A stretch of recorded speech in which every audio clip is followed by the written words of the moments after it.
श्री रामचरितमानस बालकांड 67वें दोहे के पश्चात का प्रकरण।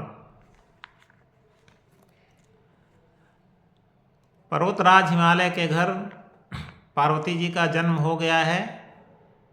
नारद मुनि वहाँ पधारे हुए हैं, तो उस समय का प्रकरण है। सुनि मुनि गिरा सत्य जिय जानी, दुख दंपति उमा हर्षानी। नारद हूँ यह भेदु न जाना, दशा एक समुझप बिलगाना। सकल सखी गिरिजा गिरि मैना, पुलक शरीर भरे जल नैना। होई न मृषा देव ऋषि भाखा, उमा सुबचनु हृदय धरि राखा। उपजेउ शिव पद कमल सनेहु, मिलन कठिन मन भा संदेहु। जानिकु अवसरु प्रीति दुराई, सखी उछंग बैठी पुनि जाई। झूठ न होई देव ऋषि बानी, सोचहि दंपति सखी सयानी। उरधरि धीर कहई गिरिराऊ, कहु नाथ का करिय उपाऊ। कह मुनि सहिमवंत सुनो, जो विधि लिखा लीलार। देव दनुज नर नाग मुनि, को न मेटन हार। सुनि मुनि गिरा सत्य जिय जानी, और दुख दंपति उमा हर्षानी। मुनि नारद की गिरा, मुनि नारद की वाणी को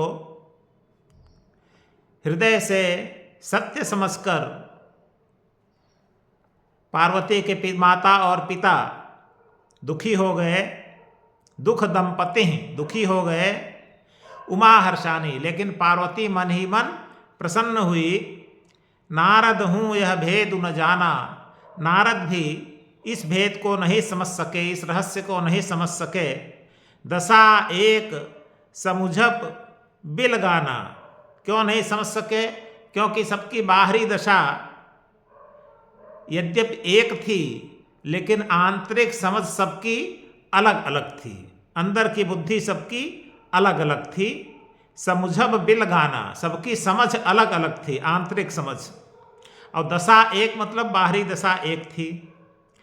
सकल सखी गिरिजा गिरि मैना, पुलक शरीर भरे जल नैना। सभी सखियाँ, गिरिजा मतलब पार्वती, उनके पिता पर्वतराज, उनकी माता मैना, सभी के शरीर पुलकित हो गए और सभी के आंखों में आंसू भर आए। होई न मृषा देव ऋषि भाखा, उमा सो बचनु हृदय धरि राखा। पार्वती ने सोचा कि देव ऋषि नारद ने जो कहा है, उनकी वाणी कभी असत्य नहीं हो सकती है, और इस बात को अपने हृदय में अच्छे से बैठा लिया पार्वती ने। उपजेउ शिव पद कमल स्नेहु, पार्वती के मन में भगवान शिव के प्रति अत्यंत अनुराग उत्पन्न हो आया, अत्यंत स्नेह उत्पन्न हो आया। मिलन कठिन मन भा संदेहु, लेकिन मन में एक संदेह भी हुआ, क्योंकि शिव का मिलना अत्यंत कठिन होता है। जानिकु अवसरु प्रीति दुराई, लेकिन अवसर ठीक न जानकर पार्वती ने भगवान शिव के प्रति अपने प्रेम को छुपा लिया, दुराव कर लिया। किसी को मालूम नहीं होने दिया कि उनके अंतर शिव के प्रति कितना प्रेम है। सखी उछंग बैठी पुनि जाई, और पार्वती फिर सखी की गोद में जाकर बैठ गई। झूठ न होई देव ऋषि बानी, सोचहि दंपति सखी सयानी।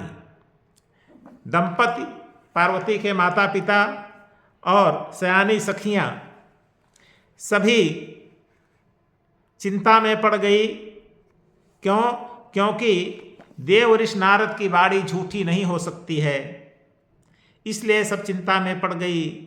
उरधरि धीर कहई गिरिराऊ, तब गिरिराऊ पर्वतराज हिमालय ने हृदय में धीरज धरकर अपनी बात कही।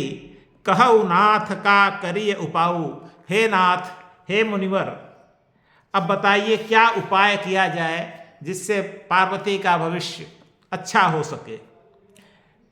महर्षि नारद ने कहा, कह मुनीस। मुनीस ने कहा, हिमवंत सुनु, हे हिमवंत, हे पर्वतराज हिमालय सुनिए। जो विधि लिखा लीलार, जो विधाता ने ललाट पर लिख दिया है, देव दनुज नर नाग मुनि को न मेटनहार। देवता, दानव, मनुष्य, नाग, मुनि कोई भी उसे मिटा नहीं सकता है। यह रहा 68वां दोहा। यहाँ पर विराम लेते हैं। इसके पश्चात का प्रकरण अगले चरचित्र में।